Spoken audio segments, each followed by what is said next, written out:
Las Vegas Sayada. Several anxious dreams each night. It's really unusual for me. I'm curious if you have any ideas about why I'm suddenly experiencing unpleasant dreams several times a night. There doesn't seem to be anything in my daily life that is triggering them. If it's the result of old karma, why now? Please practice loving-kindness meditation from the time you go to bed until you fall asleep. Then you will not have bad dreams anymore. Okay, let's stop here. Sadhu, sadhu, sadhu. Thank you. Today is January 17th, 1999. It has been many months since our Abhidhamma class last met. Last year, we studied 6 chapters and began the 7th chapter. Today we'll pick up where we left off and continue with the 7th chapter. I hope to finish all of the chapters of this Abhidhamma class over the course of the next 20 weeks. Unlike the earlier chapters we studied, this and the next 2 chapters are not so difficult. But, moving forward, we will need to refer to what we've already learned. You will need to review the chapters on consciousness, mental states, thought processes, and the 28 kinds of material properties. If you refer to the previous chapters, this new material will not be so difficult. All of this discussion of our mind and meditation is especially useful for meditators.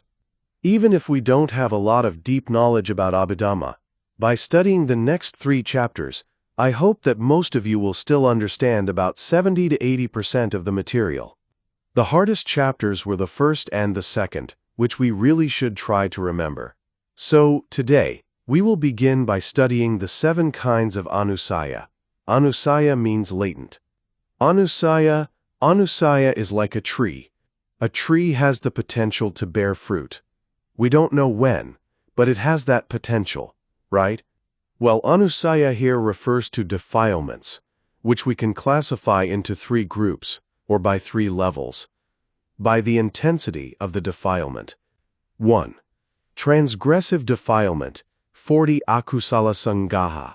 This is the grossest kind of mental defilement. It's very gross and rough. 2. Obsessive defilement. 3. Latent defilement. Transgressive defilement means the grossest defilement. When these arise in our mind, we can break our precepts. We might kill someone, steal someone's belongings, commit sexual misconduct, lie or use drugs. We break our 5 precepts and disturb the rights of others. It's like committing a crime, in that it doesn't merely happen in the mind. We commit these deeds physically or verbally. As such, we call it transgressive defilement or grossest defilement. In daily life, this happens to practically everyone who is not aware of their mind and body, or those who are not practicing meditation. This is the grossest defilement. Obsessive defilement arises on the mental level. It's sometimes called medium gross defilement. It just occurs on the mental level and does not manifest in physical action or speech. Even if you want to kill someone, you don't actually do it. It just arises on the mental level. Or if you want someone's property but don't actually make an effort to steal it, it is obsessive defilement. It occurs only on the mental level. The 3rd level of defilement is subtle defilement. It is the most subtle defilement, which lies latent and sleeps deep in your heart. When conditions are favorable, these latent defilements arise. These potentialities wait until conditions are favorable to arise. Today, we will start by studying latent defilements, which are called Anusaya in Pali. Latent defilements can arise within the continuity of a being's existence in samsara. This means that they can arise in not just this life, but even in future lives if we have not yet attained enlightenment. If we have not yet attained enlightenment, we still have these defilements, which can arise any time during the continuity of our existence as beings. There is greed, hatred, and delusion, right? If we don't attain enlightenment in this life, that is, we remain an ordinary worldling, all these Anusaya, sleeping deeply in our minds, will stay with us after death and continue on into another existence. This is Anusaya. When a clear object of mind and body appears to our eyes, ears, nose, tongue, body, or mind, latent defilement will arise. This can happen anytime. Like, right now, perhaps none of you feel greed or hatred. You're not angry with anyone right now, right? But anger is still deep in your 41 Las Vegas Sayadaw heart. You still have it. Everyone has it. So if the object is clear and comes to attach to one of your 6 sense doors, then your anger will arise. This means that its arising is dependent upon conditions. When conditions are favorable, someone does something to make you angry, and then your anger occurs. Normally, you don't have that, right? So we have 3 intensities of defilement. Everyone who is not a noble person will fully have all Anusaya latent in their minds. These Anusaya sleep deeply inside of us. Some people see or hear something that is desirable. Then, lobha occurs. Or, if the object is undesirable and they dislike it, then anger occurs. This happens on a mental level. We call it medium gross or obsessive defilement. This is when you get angry in your mind, or you mentally want to have something that isn't yours. Here, we don't do anything physical or verbal. It's just inside.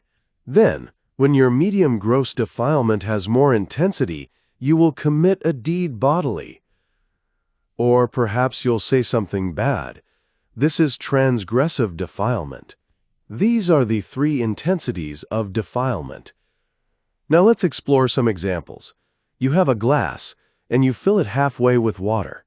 If the water in the glass is not shaking, then it's like latent. When you take the glass, put it in the microwave and hit start, in a few minutes the water is boiling, right? It's still in the glass, but it's boiling. This is like obsessive. If you continue heating the water for 5 or 10 minutes, it gets so hot that it spills out of the glass. This is like transgressive. In the same way, the 3 levels of defilements intensify step by step. A stream enterer has no wrong view or doubt, right? These 2 kinds of defilement have been uprooted or expelled. These latent defilements inside of them have been eradicated. When there's no Anusaya, no obsessive defilement can arise in their mind.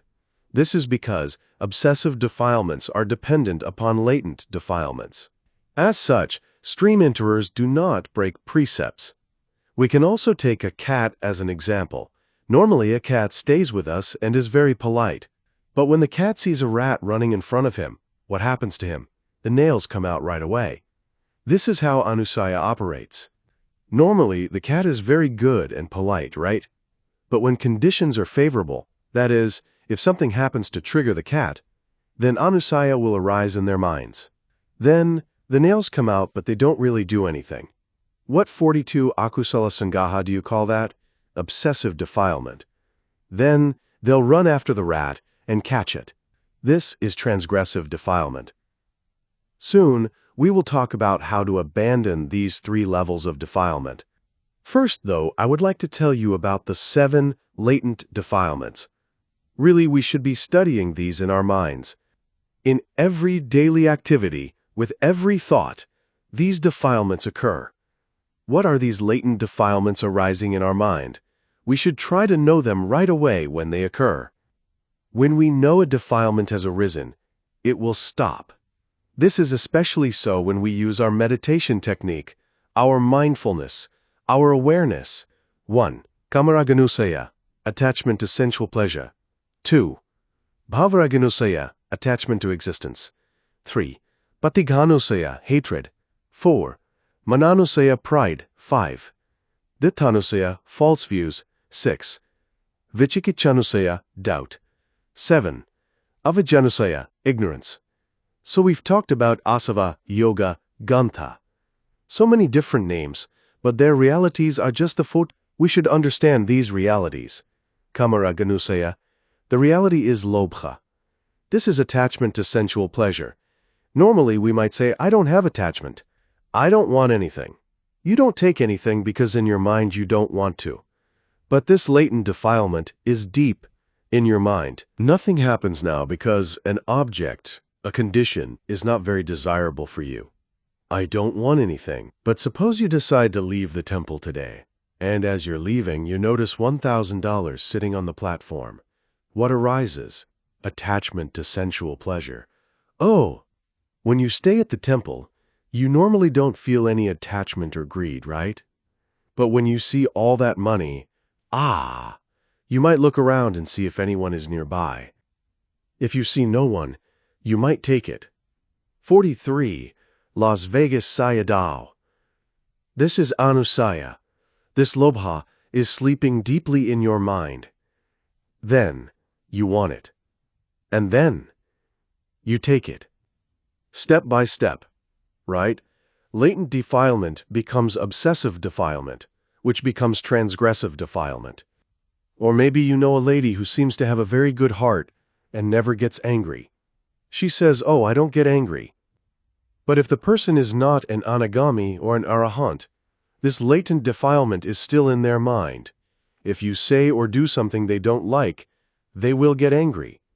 Their face will change, right? This means that their latent defilement has become obsessive defilement. It arises on the mental level. And then, maybe she'll use her hand to slap the person who made her mad, or perhaps she'll say something harsh. We have to know that Anusaya is a latent disposition sleeping deeply in our mind. It can occur any time, and not only in this life, even in the next existence, if we are not an Arya or a noble one. Bhavaraganusaya. This is attachment to existence. Everyone is attached to their position in life. As human beings, we are attached to bhava existence, our life. The reality of this is lobha. Everyone, not just human beings, but animals too, are attached to their existence, their life. According to the scriptures, the angels or gods living in heaven have much more happiness than we do as human beings. Their lives are better than ours. People will often do good deeds and assert that they want to be reborn in heaven because they think that heaven is better than the human realm. But imagine if someone came to you and said, "As human beings, we suffer so many miseries. You're a good person. Knowing that you'll be reborn in heaven if you die right now, do you want to die right now?" Your answer would be no. Even if you believe that the Brahma realm is 1,000,000 times better than the human realm, you'll still want to stay here because you're attached to your life. This is attachment to existence. It doesn't only apply to humans, it applies to animals too. Some animals are very pitiful. They are in poor health with ugly bodies and many diseases. But if someone comes at them to beat them, they will run away because they're afraid to die. Why? They are attached to their life. These are just examples. We can take many examples for Bhavaraganusaya because everyone has it. 44. Akusala Sangaha. Someone might say, "I'm not attached to my life, I'm ready to die anytime." These are just words. It's another story deep in the mind. If someone asks them, "Do you want to die right now? You can go to heaven today." What do you think their answer would be? Let me think about that.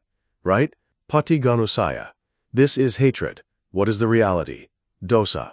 As I've mentioned, for the most part, most people think they don't have anger or aversion. But when they are confronted with something or someone that is undesirable, they get angry.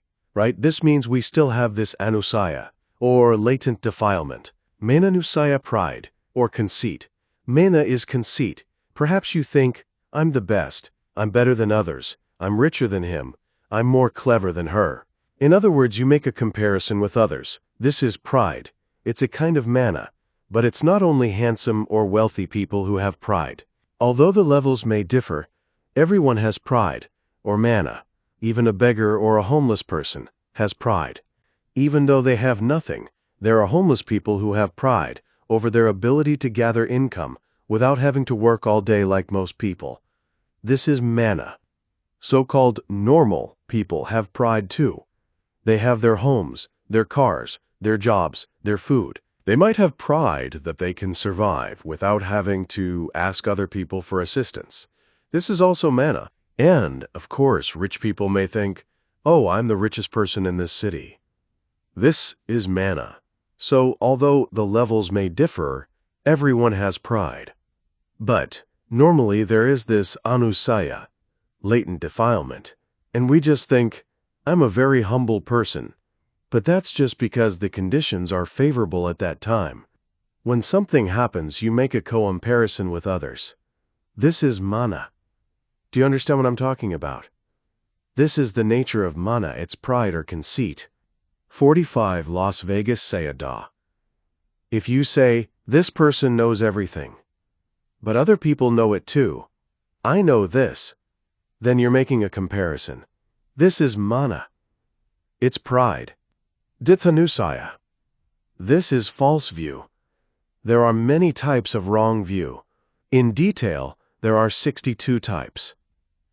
We've talked about this many times since the first chapter, but I'd like to talk about it a bit more. There is wrong view about eternalism. This view might be that when a human being dies, he will be reborn as a human being in the next life. Or he might think that our body will change, but our mind will not. He might think that there is an unchanging soul that continues into the next existence. In Pali, we call this sasatadithi, or eternalism. It is wrong view. There is also wrong view about annihilation. This view might be that our life ends after death. He might think that there is no further existence, no rebirth. This is annihilation, which is also wrong view. And there is wrong view about self-theory. You might see something and think, I see, or you might hear something and think, I hear.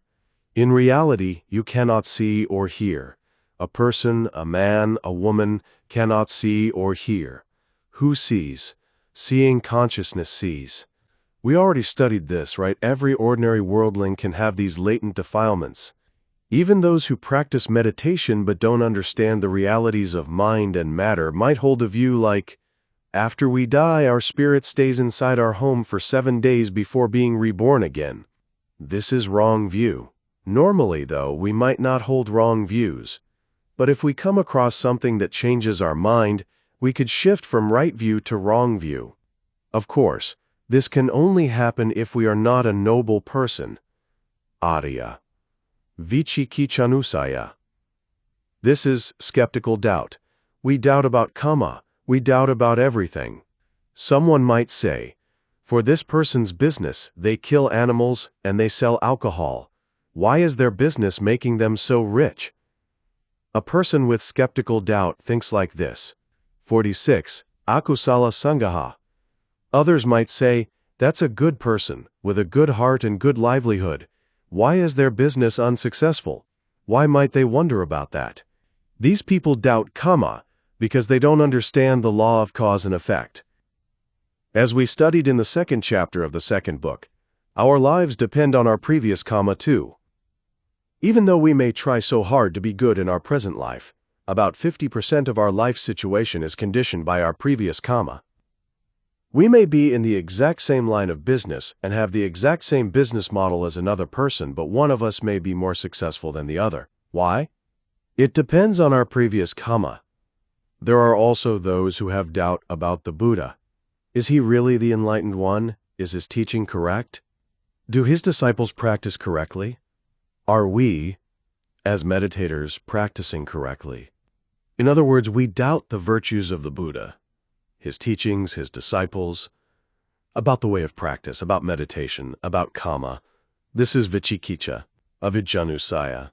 This is ignorance. We don't know the truth. We don't know what suffering is. We don't know the cause of suffering, the cessation of suffering, or the way leading to the cessation of suffering. We don't know these things. We don't know about the past, about the future, or about the past and the future. We don't know about dependent origination. We call this ignorance. Because of this anusaya, this latent defilement, we have to suffer. We have to be reborn again and again. The reality for dithanusaya, false view, is dithi. Vicikichanusaya is the mental state of doubt, and avidyanusaya is moha, right? So these are the 7 anusaya, or latent dispositions. How do we abandon the 3 intensity levels of defilement? The Buddha taught us to use our virtue, our precepts, our good conduct, to overcome and abandon transgressive defilement. Before we practice meditation, we take the 5 or the 8 precepts. If we're following these precepts, we can't commit transgressive defilement, right? Even if these defilements arise in your mind, because of your sila, 47 Las Vegas Sayadaw, your virtues, your precepts. You don't kill, don't steal, don't commit sexual misconduct, don't lie, and don't use drugs or alcohol. This is sila. The Buddha explained that we have to take this kind of medication to treat this kind of disease. For this poison, we use this antidote. The Buddha explained this to us, so we should understand that we can overcome transgressive grossest defilement through our virtue, our sila, our morality, our good conduct. Just observe our precepts. If we do, we don't have to worry about transgressive defilements. What do we have to do about those obsessive defilements that occur on the mental level? We develop concentration. This is why we need to practice meditation, even samatha, tranquility meditation. Through this concentration, we can abandon obsessive defilement. Greed and hatred occur on the mental level. If we have good concentration and try to practice meditation, just observing our present meditation object, then no greed and no hatred arise in the mind. So to overcome obsessive defilement, we use our concentration. This means that concentration allows us to overcome or abandon obsessive, medium gross defilement. Normally we might have greed or hatred, right? But when we sit in meditation with good concentration, these do not arise in the mind. What do we have to do to overcome or abandon latent defilement? We need panya, or wisdom. In order to attain the wisdom to uproot all latent defilements, we need to become a noble one, or Arya. But even if one has not yet reached nobility through enlightenment, the latent tendencies can be temporarily abandoned by mindfulness and insight. The Noble Eightfold Path consists of 8 factors. 3 of them are samavaka, right speech, samakamanta, right action, and samajjiva, right livelihood. These 3 factors of the Noble Path comprise sila. When we have right speech, right action, and right livelihood, we do not commit transgressive defilement. This is because of our sila. We have overcome these defilements because of our sila. Samavayama, right effort, samasati, right mindfulness, and samasamadhi, right concentration, comprise samadhi, or concentration, the second of the 3 components of the Noble Eightfold Path. When we practice meditation and try to observe our meditation object with constant awareness, we utilize right effort, right mindfulness, and right concentration to fix our mind one-pointedly. This is samadhi, or 48 akusala sangaha concentration. When we have concentration, no obsessive defilements occur on the mental level. It's quiet. The third component of the Noble Eightfold Path consists of samaditi, right understanding, and samasankappa, right thinking. These 2 are wisdom. Even if we haven't gained enlightenment yet, if we have wisdom, through our practice of meditation, we can temporarily abandon all 3 levels of intensity of defilement. If we sit in meditation for 5 minutes, we try to concentrate our mind and focus it on our meditation object. In that moment, we aren't doing anything physically or verbally, right? This means that we have fulfilled our good conduct, our precepts, our virtue. We are not committing any wrongdoing. Then, we try to observe our object with virya, or right effort. Whatever arises, we make a mental note and be aware of the object. This is mindfulness. As our mind does not go anywhere else, it is one-pointed. At that time, we have good concentration. As we have good concentration, there are no medium-gross obsessive defilements. Although we haven't totally uprooted latent defilements yet, with right understanding, we see realities. No matter what happens in our body, our actions, our sensations, or our mind and our mental states, we see that everything is just arising and disappearing, arising and disappearing. We see this. This is right understanding. We see the truth. What do we call arising and disappearing? Suffering. Everything that is oppressed by arising and disappearing is suffering. See? Suffering is not just something like pain. Whatever is oppressed by arising and disappearing is by its very nature suffering. So we see everything just arising and disappearing, arising and disappearing. We see the suffering. This means that we see the truth of suffering. Q. Sometimes when I'm meditating, thoughts from way back come and rise to the surface. In our mind, we think about this or that. It changes all the time. Your mind is just arising and disappearing in different kinds of consciousness. Maybe you get angry, or maybe you feel happy. Maybe you feel sorrow. A lot of things occur. Even with sensations, sometimes you have very pleasant feelings and sometimes your feelings are unpleasant. Even pleasant feelings don't last long. They become unpleasant feelings, or perhaps neutral feelings. 49 Las Vegas Sayadaw. Your feelings, your sensations, your whole body, your eyes, ears, nose, tongue, body, vibrations just occur all the time. Your body is shaking, moving, vibrating all the time. When we see these realities, we call it the truth of suffering. When we see this truth, our latent defilement just sleeps. It just lies in our mind. It does not arise. This is how we can temporarily abandon it. So it's very necessary to practice meditation. Without meditation, nothing can help us to abandon or eradicate all of these mental defilements. Think about these modern times when scientists can make all of these high technologies. It's unbelievable what they're capable of making, but they can't produce anything to eradicate even one kind of defilement. They can't do it. For the most part, technological products just lead to the arising of mental defilements. When you watch TV or read a newspaper or see advertising, it just induces you, right?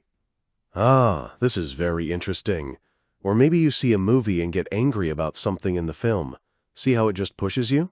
Although we have all of this high technology, it just makes our defilements bigger and bigger. This technology is developed for the purpose of business. To abandon these defilements step by step, we should use the technique of meditation. Just practice meditation. Use your mindfulness and insight. Without mindfulness, insight, wisdom cannot occur. We have to be aware of every object when it occurs to the eye, ear, nose, tongue, body, and mind. Be aware of these objects, make a mental note, label it, realize it, and then all defilements will stop right away.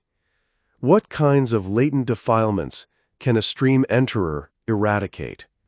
He cannot eradicate Kamaraganusaya, Bhavaraganusaya, Patiganusaya, or Mananusaya. But what about Dittanusaya, or false view? A stream enterer can eradicate this defilement. He can abandon and uproot Dittanusaya. He can also eradicate Vichikichanusaya, or doubt. He can only eradicate these two latent defilements. What about a once-returner? A once-returner cannot eradicate any of the remaining latent defilements. Still, his attainment has allowed him to weaken them. As for a non-returner, he eradicates Kamaraganusaya, or attachment to sensual pleasure. But he still has Bhavaraganusaya, or attachment to existence. See? He eradicates the first one but still has the second one, because attachment to existence does not include attachment to the sensuous state. Bhavaraganusaya is attachment to the 50.